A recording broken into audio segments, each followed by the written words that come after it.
संभाव्य विदर्भातील लोकसभेच्या उमेदवारांची यादी जाहीर केली। त्यामध्ये अकोल्याची जी जागा आहे ती आपणास सोडण्याच्या संदर्भाने त्यांनी अनुकूलता दर्शवलेली आहे। काय एकंदरीत या संपूर्ण संदर्भाने म्हणणं आहे? त्या पक्षाची भूमिका आहे, त्यांनी काय केलं त्याच्यावरती दुसऱ्यांनी कधी कमेंट करू नये आणि अधिकृत जे नसतं त्याच्यावरती अजिबात बोलू नये असं मताचं मी।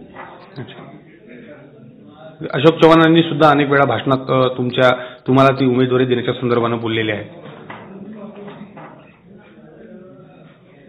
आघाडीमध्ये जाल का?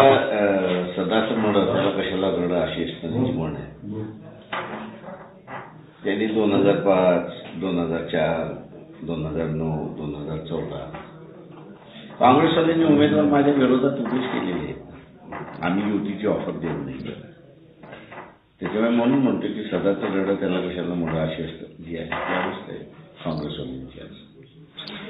आगामी लोकसभा निवडणुकीच्या मध्ये वंचित बहुजन आघाडी किती जागा लढवणार आहे आणि काय त्याचं एकंदरीत फॉर्म्युला असणार आहे? आणि असं आता सत्तेशोध कम्युनिस्ट पार्टी त्याच्याच बरोबर MIM वंचित बहुजन आम्ही 48 जागांची तयारी करतोय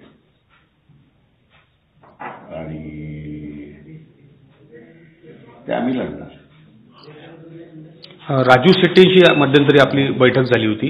राजू शेट्टी वंचित आघाडीमध्ये येऊ इच्छितात का आणि त्या संदर्भाने त्यांच्यासोबत काय नेमकी चर्चा झाली? राजू शेट्टी हे जे आहे हे आम्ही काँग्रेसमध्ये यावं याच्यासाठी आहे।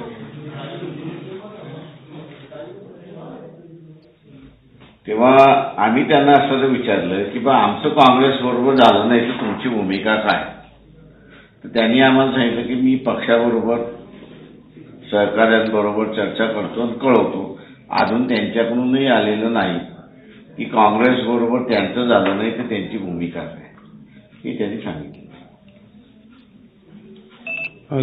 वंचित बहुजन आघाडीची आहे जिंकण्याचीच आमची व्यवस्था आहे।